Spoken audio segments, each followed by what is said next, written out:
సాక్షి TV ప్రసారాలను నిలిపివేయటం చట్టరీత్యా నేరం. సాక్షి టీవీ ప్రసారాల కోసం మీ స్థానిక కేబుల్ ఆపరేటర్ను వెంటనే సంప్రదించండి. డిటిహెచ్లో ఇంటర్నెట్లో కూడా సాక్షి టీవీ ప్రసారాలను వీక్షించవచ్చు. మొత్తానికి తుఫాన్ ముప్పు ఏ రకంగా ఉంటుంది, అది తీరం దాటే సమయంలో ఎంతటి నష్టాన్ని మిగిలుస్తుందని అంచనాలు వేస్తూ ఉన్నారు. అలాగే అధికారులు కూడా అప్రమత్తం అవుతున్నట్టుగా కూడా అప్డేట్ అందుతోంది. మా కరెస్పాండెంట్ అనిల్ వాతావరణ అప్డేట్స్ విశాఖ నుంచి, అలాగే రాజు కాకినాడ నుంచి, లోకేష్ నెల్లూరు నుంచి మరిన్ని అప్డేట్స్ ఇస్తారు. ముందుగా అనిల్తో మాట్లాడదాం. అనిల్, చెప్పండి, ఏం చెప్తోంది వాతావరణ శాఖ? ఇది దిశ మారే అవకాశం ఏదైనా కనిపిస్తోందా?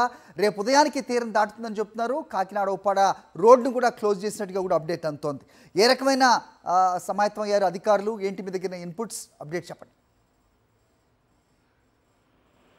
హరి, తొలుత పశ్చిమ వాయువ్య దిశగా కదిలినటువంటి తుఫాను ఇప్పుడు ఉత్తర వాయువ్య దిశగా కదులుతోంది. కాకినాడకు సమీపించే కొద్దీ పూర్తిగా పెద్ద ఎత్తున గాలుల తీవ్రత కావచ్చు, వర్షపాతం కావచ్చు నమోదయ్యేటువంటి అవకాశం స్పష్టంగా కనిపిస్తోంది. ఇప్పటికే పూర్తిగా ఇటు ఉత్తర కోస్తాతో పాటు దక్షిణ కోస్తా తీరం వెంబడి ఉన్నటువంటి అన్ని జిల్లాల్లో కూడా కుండపోత వాన కురుస్తోంది. తీర ప్రాంతం వెంబడి గాలుల తీవ్రత కూడా కొనసాగుతోంది. అయితే తుఫాను తీరానికి సమీపించే కొద్దీ దాని ప్రభావం మరింత పెరిగేటువంటి అవకాశం కనిపిస్తోంది. ఇప్పుడు తుఫానుగా కొనసాగుతూనే రేపు ఉదయానికి తీవ్ర తుఫానుగా బలపడేటువంటి అవకాశం కూడా ఉందని ఐఎండీ అంచనా వేస్తోంది. మనం చూడొచ్చు, సముద్ర వాతావరణం అలజడిగా మారినటువంటి సందర్భాన్ని కూడా మనం గమనించవచ్చు. అలలు ఎగసి పడుతున్నటువంటి తీరును కూడా గమనించవచ్చు. ఉప్పాడ సమీపంలో అలాగే కాకినాడ చుట్టుపక్కల ఉన్నటువంటి తీర ప్రాంతంలో పూర్తిగా ఉప్పెనను తలపించేటువంటి సముద్ర వాతావరణం ఉంటుంది కనుక ఆయా ప్రాంతాల ప్రజలు అత్యంత అప్రమత్తంగా ఉండాలని వాతావరణ శాఖ హెచ్చరించింది. తీవ్ర తుఫానుగా బలపడిన తర్వాత తీవ్రత మరింత పెరిగేటువంటి అవకాశం కనిపిస్తోంది. గాలులు 90 నుంచి 110, అత్యధికంగా 120 కిలోమీటర్ల వేగంతో గాలులు ఉండేటువంటి అవకాశం కనిపిస్తూ ఉంది. ఇప్పటికే ఫిషింగ్ హార్బర్లకే బోట్లన్నీ కూడా పరిమితమయ్యాయి.